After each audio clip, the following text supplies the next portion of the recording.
ഇദ്ദേഹം ഒരു ബി.ജെ.പി. അനുഭാവിയാണ്, പ്രവർത്തകനാണെന്നൊക്കെ കേൾക്കുന്നുണ്ട്. എന്താണ് അതിൻ്റെ ഒരു വിവരം? ബി.ജെ.പി. അനുഭാവിയാണ്. ബി.ജെ.പി. അനുഭാവി എൻ്റെ പ്രവർത്തകനും ഒക്കെ ആണ്. ഈ ശംഖുമുഖത്തുനിന്ന് അവിടുന്ന് മാറി വന്ന് ആ അമ്പലത്തിലൊക്കെ വിഷയങ്ങളുണ്ടാക്കിയിട്ടുണ്ട്. അവിടെ എല്ലാവരും ചേർന്ന് ഉത്സവം നടത്തിക്കൊണ്ടിരുന്ന അവിടുത്തെ മത്സ്യത്തൊഴിലാളികളടക്കം ഈ ശംഖുമുഖ ക്ഷേത്രത്തിൽ ഉത്സവം നടത്തുന്നതാണ്. ദേവസ്വം ബോർഡ് ക്ഷേത്രമാണ്. അതിനകത്തൊക്കെ ഈ പറയും പോലെ വർഗീയത കൊണ്ട് കയറ്റി ഒരു വിഭാഗീയത ഉണ്ടാക്കി അങ്ങനെയൊക്കെയാണ് അവിടുന്ന് മാറി വരുന്നത്. പിന്നെ ഇദ്ദേഹത്തിൻ്റെ മൊത്തം ഒരു മലയാള അധ്യാപകനായിരുന്നു. ഞങ്ങളെയൊക്കെ കൂടെ മലയാളം പഠിപ്പിക്കാനൊക്കെ വന്നിട്ടുള്ള ആളൊക്കെ തന്നെ. താങ്കളെയും പഠിപ്പിച്ചിട്ടുണ്ട്? എന്നെ പഠിപ്പിച്ചിട്ടില്ല, ഞങ്ങളെ കൂടെ പഠിപ്പിക്കാൻ പോയിട്ടുണ്ട്. അങ്ങനെ മലയാളമായിരുന്നു. ഞാൻ കണക്ക് പഠിപ്പിക്കാനൊക്കെ പോയിട്ടുണ്ട്.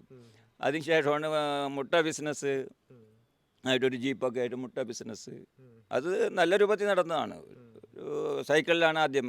ഒരു അധ്വാനിയാണ്, നമ്മൾ പറയുമ്പോൾ ഒരു അധ്വാനിയാണ്. ആദ്യം സൈക്കിളിൽ തുടങ്ങി, പിന്നെ അത് ഒരു ജീപ്പൊക്കെ എടുത്ത് ജീപ്പിൽ കടകൾ തോറും മുട്ട കൊണ്ട് കൊടുത്ത് അതിൽ നല്ലൊരു വരുമാനവും ഒക്കെ ഉണ്ടായിരുന്നു. എനിക്ക് തോന്നുന്നു അതിനേക്കാളും ഈ മന്ത്രവാദവും ഈ ദുർമന്ത്രവാദവും ഒക്കെ അതിനേക്കാളും പണമുണ്ടാക്കാൻ പറ്റുമെന്ന് അതിമോഹമാണ്.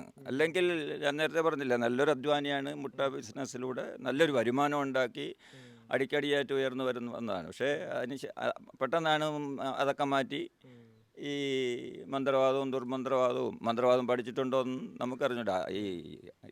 നമ്മുടെ കൂടെ നടക്കുമ്പോഴൊന്നും ആ കാലയളവിലൊന്നും ഇങ്ങനെ ഒന്നുമില്ല. അതിനുശേഷം ഈ ബി.ജെ.പി. പോയിട്ടായിരിക്കും ഇതൊക്കെ കിട്ടണത്. അവിടെ ആകുമ്പോൾ ഇങ്ങനെയുള്ളത് ഇതൊക്കെ എളുപ്പമാണല്ലോ.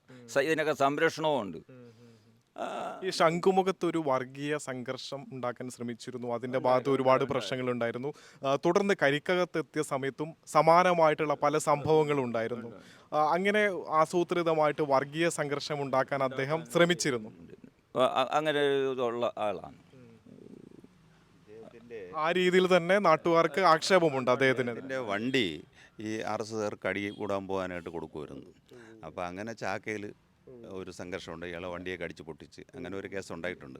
പിന്നെ ഇതൊക്കെ എന്താണെന്ന് അറിയില്ലെങ്കിലും ഈ എന്ത് വണ്ടികളാണ് അദ്ദേഹം ഈ സംഘർഷം ഉണ്ടാക്കാൻ കൊടുക്കുന്നത്? ഈ മുട്ട കച്ചവടത്തിലുള്ള ട്രക്കറിലാണ് ആളുകളെ ആയുധമായി കൊണ്ടുപോകാനും നമ്മളെയൊക്കെ അടിക്കാനായിട്ടുള്ള ഒരു ശ്രമം നടത്തിയിരുന്നു.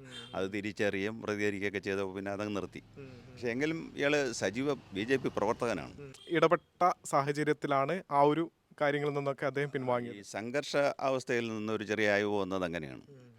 അപ്പോൾ ഇദ്ദേഹം അവിടെ ശംഖുമുഖം ക്ഷേത്രവുമായി ബന്ധപ്പെട്ട എന്തോ കാര്യങ്ങളിൽ തിരിമറി നടത്തി ഇദ്ദേഹത്തിനെ അവിടെ നിന്ന് സസ്പെൻഡ് ചെയ്തു. അവരെ ക്ഷേത്ര ഉത്സവ കമ്മിറ്റിയിൽ നിന്ന് ഒഴിവാക്കി. അടുത്ത രണ്ടാമത്തെ ദിവസം ഉത്സവം വന്നപ്പോഴത്തേക്ക് ഇയാൾ അവിടെ നിന്ന് കുറേ ആളെ കൊണ്ടുവന്ന് അവിടുത്തെ പഴയ ഭാരവാഹികളെയൊക്കെ വെട്ടുകയും കേസുണ്ടാക്കുകയൊക്കെ ചെയ്തു.